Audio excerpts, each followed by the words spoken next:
दोस्तों, क्या आप कभी किसी ट्रिप पे गए हैं कहीं घूमने, या फिर चलो मान लेते हैं कि आप कभी अपनी नानी के गांव तो गए होंगे। तो आप जब वहां गए तो आपने रास्ते में आप जब जा रहे थे तो आप किस चीज से गए, बस से गए, कार से गए या फिर ट्रेन से गए। वहां आपने क्या क्या चीजें महसूस की, किन किन लोगों को देखा, क्या खाया। तो ऐसे सारे एक्सपीरियंसेस आपके पास होंगे।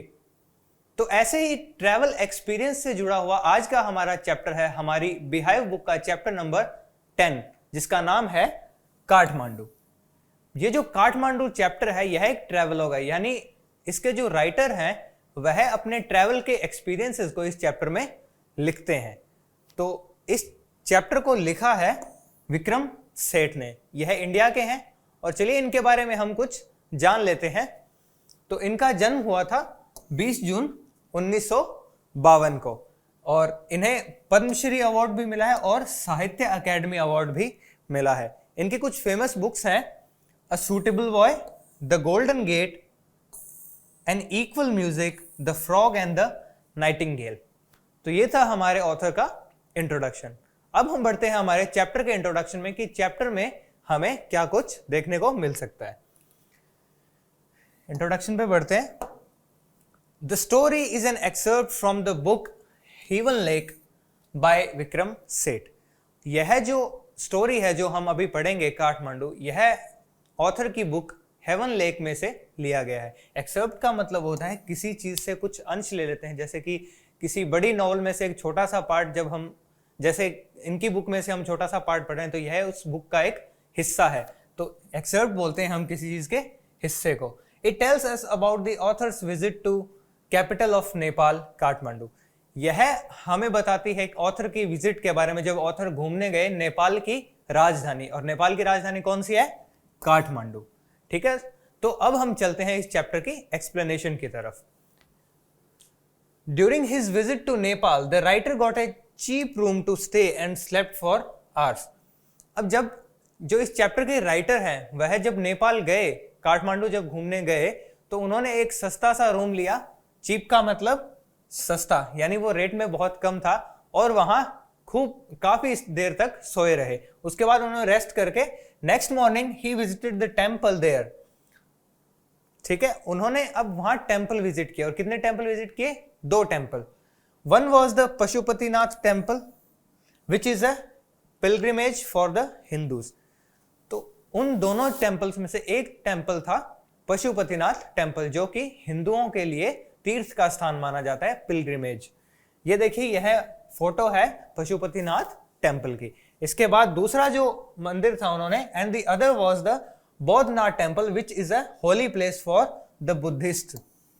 अब दूसरा जो मंदिर था वह कौन सा था? बौद्धनाथ टेम्पल। कौन सा था? बौद्धनाथ टेम्पल। अब ये जो है होली प्लेस माना जाता है बुद्धिस्ट लोगों के लिए, यानी बौद्ध धर्म के जो अनुयायी होते हैं उनके लिए एक पवित्र स्थान माना जाता है। होली प्लेस मीन्स पवित्र स्थान। Eight the Pashupatinath temple entry was restricted for Hindus. अब पशुपतिनाथ में जब ऑथर एंटर करने लगे तब वह देखते हैं कि बाहर एक बोर्ड लगा हुआ, और वो बोर्ड किस चीज का था? वहां लिखा हुआ था कि एंट्री जो है इस मंदिर में सिर्फ हिंदू आ सकते हैं इस टेम्पल में। मतलब वहां और किसी धर्म का या फिर किसी बाहरी देश का देश के जो लोग हैं वह नहीं आ सकते, क्योंकि वहां एंट्री जो थी वो सिर्फ और सिर्फ हिंदू लोगों के लिए अप्लाई थी, अलाउड थी। इसके बाद there was a lot of chaos with priests, tourist, pilgrims and animals flocking the place. अब जब वह जाते हैं वहां तो वहां बहुत सारी ऐसे भीड़ होती है। केओस यानी बहुत ही चीजें जो है वो बिखरी रहती हैं, क्योंकि वहां बहुत सारी चीजें होती हैं, बहुत सारी, जैसे वहां प्रीस्ट यानी पंडित भी होते हैं, टूरिस्ट भी होते हैं, पिलग्रिम्स जो कि तीर्थ यात्री होते हैं वो भी होते हैं, एनिमल्स फ्लॉकिंग द टेम्पल, और बहुत सारे एनिमल्स, कहीं बंदर घूम रहे हैं, कहीं पक्षी उड़ रहे हैं। तो इस तरह से वहां जो व्यवस्था थी वो पूरी ऐसे अव्यवस्थित सा लग रहा था सब कुछ। The holy river Bagmati which flows near the temple was being polluted by washer woman. अब क्या था कि उस मंदिर के पास, कौन से मंदिर का? पशुपतिनाथ टेम्पल के पास एक नदी बहती है। कौन सी? बागमती। कौन सी नदी है? बागमती। बागमती नदी बहती है। उस नदी के पानी को पोल्यूट कर रखा था। अब पोल्यूट किसने किया था? वॉशर वुमन, यानी वहां महिलाएं कपड़े धोती थी। who were washing clothes in it, and children who were bathing in it, and residents who were throwing dry withered flowers in it। और वह उसका पानी क्यों पोल्यूट था, मैंने आपको बताया। जैसे एक तो वहां महिलाएं कपड़े धोती थी, दूसरा रीजन ये था कि वहां जो बच्चे थे वह नहाते थे उस नदी में, और तीसरा कारण था कि वहां के जो रहने वाले थे वह सूखे, ड्राई यानी सूखे, विदर्ड मतलब मुरझाए हुए फ्लावर्स यानी कि जो फूल थे वह उसमें डालते थे। और हम जानते हैं कि जो जल प्रदूषण है वह कोई अच्छी बात नहीं है, क्योंकि उससे हमारे जो जल का जो हम कह सकते हैं कि जल के अंदर जीव रहते हैं उनके लिए भी यह नुकसानदेह रहता है। तो इसके बाद है small shrines protruded on to the stone platform. अब ऑथर बताते हैं कि बागमती रिवर के किनारे एक छोटी सी श्राइन थी, श्राइन यानी दरगाह थी, और वह जो दरगाह थी एक दीवार से बाहर निकली हुई थी, थोड़ा मतलब आधी दीवार के अंदर थी और आधी बाहर थी। प्रोट्रूड मतलब बाहर निकला होना। And it was said that when the platform would emerged completely, और ऐसा कहा जाता है कि जब वह प्लेटफॉर्म यानी जो श्राइन है, श्राइन का जो भाग था जो बाहर निकला हुआ था, वह पूरी तरह बाहर निकल जाएगा, यानी एमर्ज मतलब बाहर निकला कंप्लीटली, पूरी तरह। Then the goddess would emerge out of it and end the Kalyug. तब क्या होगा, तब उसमें से एक देवी यानी गॉडेस बाहर निकलेंगी और कलयुग का खात्मा करेंगी या फिर कलयुग को समाप्त कर देंगी। The scene at the Boudhanath temple was opposite to that at the Pashupatinath temple.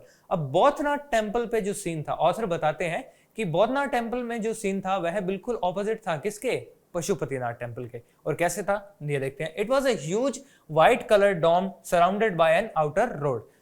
यह एक बहुत ही बड़ा व्हाइट कलर का डोम था जिसके बाहर एक रोड थी। हम देख सकते हैं इस फोटो में, यह जो है व्हाइट कलर का ये डोम है और इसके आसपास यहाँ थोड़ी सी ये रोड दिख रही है, इसके बाहर इस तरह से एक रोड है। इसके बाद there was a Tibetan market outside the temple where Tibetan refugees were selling bags, garments and jewelry। अब ऑथर बताते हैं कि वह जो टेम्पल था बौद्धनाथ टेम्पल, उसके बाहर एक तिब्बतन मार्केट था, यानी कि तिब्बत के लोग वहां मार्केट लगाते थे, और उस मार्केट में क्या था, रिफ्यूजीज थे जो तिब्बत से आए हुए हैं। और वह क्या क्या बेचा करते थे, वह बेच रहे थे बैग, गारमेंट्स यानी कपड़े, और ज्वेलरी यानी गहने। इसके बाद है Kathmandu has a variety of things to offer. Kathmandu में बहुत सी चीजें हैं जो काठमांडू ऑफर करता है actually. It has religious sanctity, यहाँ धार्मिक प्योरिटी है। It has a business hub and tourist destination, इसके अलावा यह बिजनेस के लिए भी अच्छा स्थान है और यह टूरिस्ट डेस्टिनेशन भी है बहुत अच्छी, यानी कि यहाँ घूमने की जगह भी यह है। There are shops selling postcards, antiques, chocolates, imported cosmetics, camera, film rolls and utensils।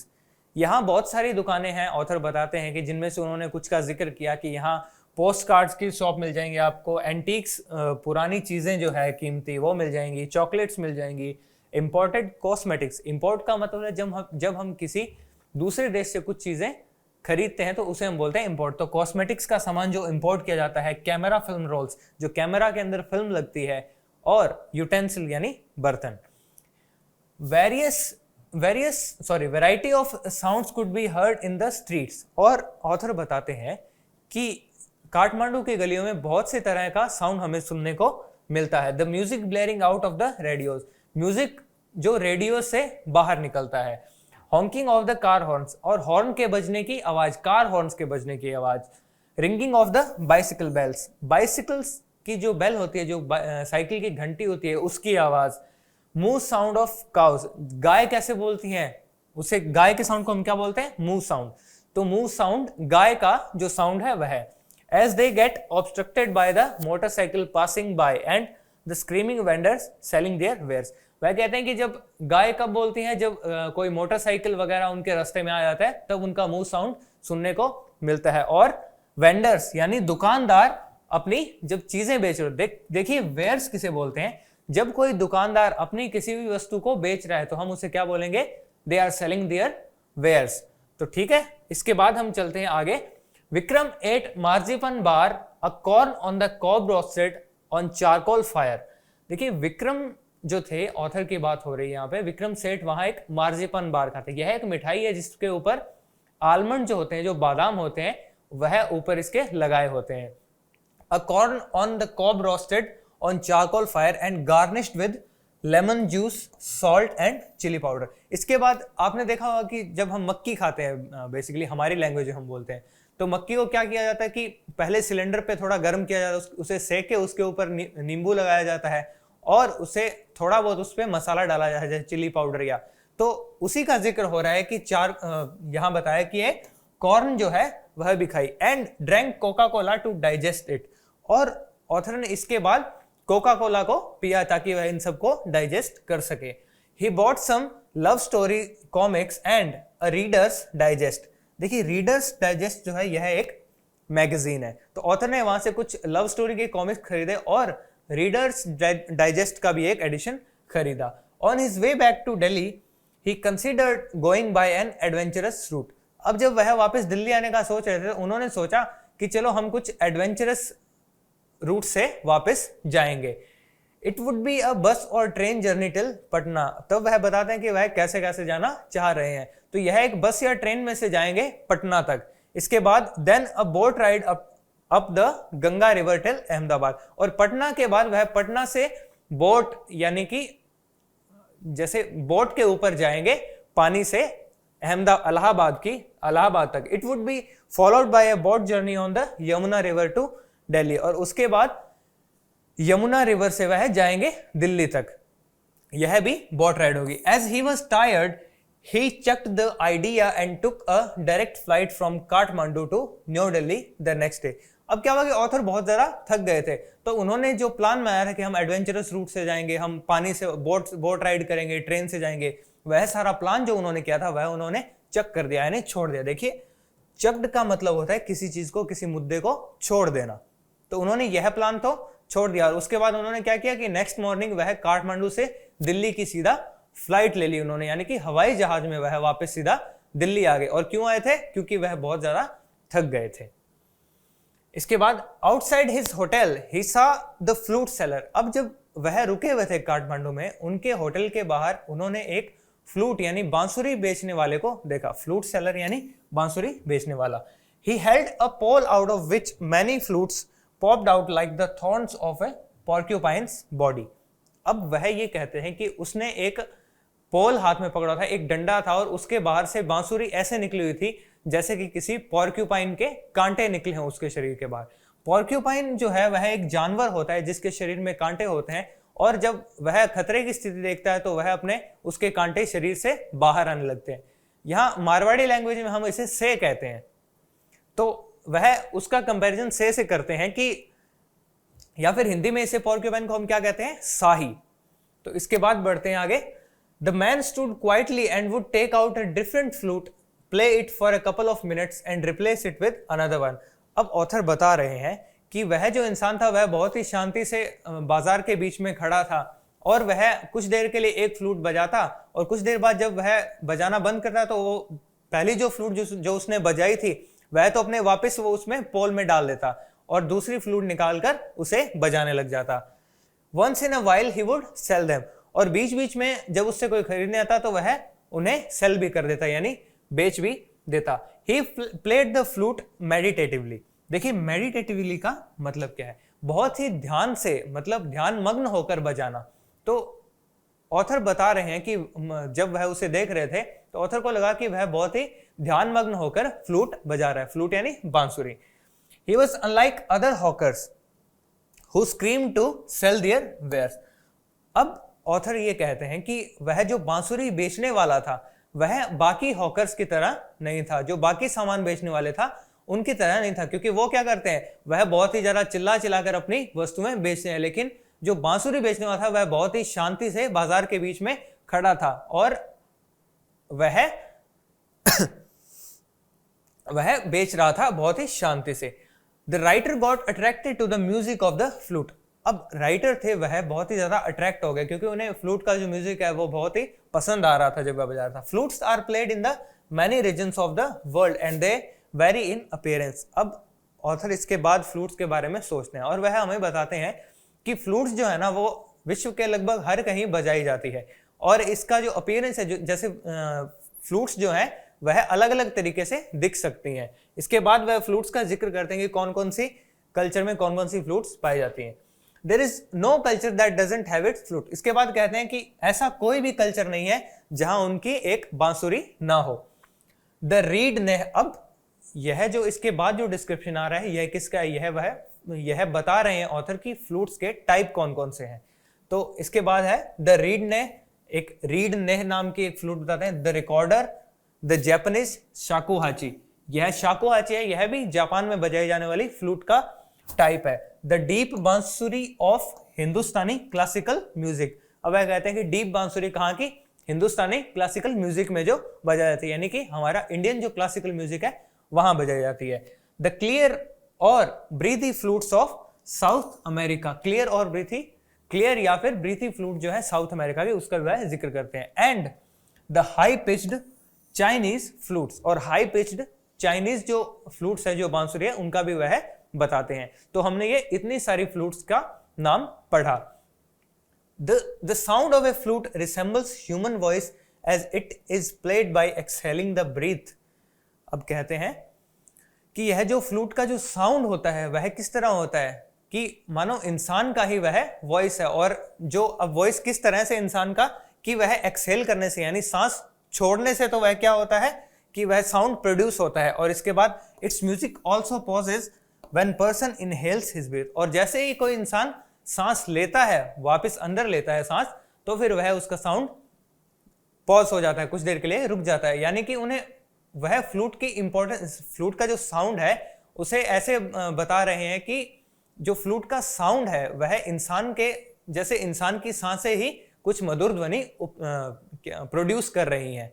ठीक है, तो स्टूडेंट्स ये था हमारा चैप्टर। अब हम देखते हैं इस चैप्टर की वोकैबुलरी। सो पहला वर्ड है हमारा प्रोक्लेम। प्रोक्लेम का मतलब क्या था, मेक नॉन पब्लिकली और ऑफिशियली। जब हम किसी चीज को पब्लिकली अनाउंस कर देते हैं या फिर पब्लिक को भी उस चीज से उसका पता चल जाता है, तो उसे हम क्या बोलते हैं, प्रोक्लेम करना। श्राइन, श्राइन क्या था, अ प्लेस ऑफ वर्शिप, यानी पूजा का कोई स्थान। अब यह पूजा का स्थान कोई मस्जिद, ये कोई दरगाह भी हो सकती है, किसी की समाधि भी हो सकती है। हेवन, हेवन का मतलब है अ सेफ प्लेस, यानी एक सुरक्षित स्थान जहां मनुष्य या फिर जानवर भी अपने लिए अपना विश्राम कर सकते हैं। मेडिटेटिवली, मेडिटेटिवली का अर्थ है थॉटफुली, यानी बहुत ही मन से, जैसे वो फ्लूट सेलर जो था वह बहुत ही मेडिटेटिवली फ्लूट बजा रहा था, यानी ध्यान मग्न होकर। ऑफ हैंडेड, ऑफ हैंडेड का मतलब होता है कैजुअल। अब कैजुअल का मतलब क्या होता है, जब हम कभी बहुत ज्यादा सीरियस ना होकर बस फन में या फिर बहुत ज्यादा सीरियसली किसी काम को ना करके, इंटरेस्टेड ना होकर बस उसे कैजुअली करते हैं, तो हम उसे बोलते हैं ऑफ हैंडेड।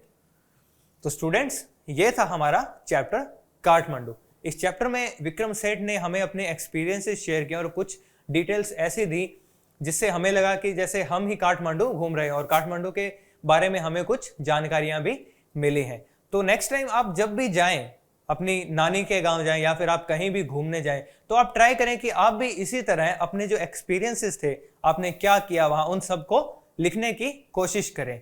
तो मैं इसी के साथ चलता हूं। ये था हमारा चैप्टर। हम मिलते हैं अब नेक्स्ट क्लास में। Thank you.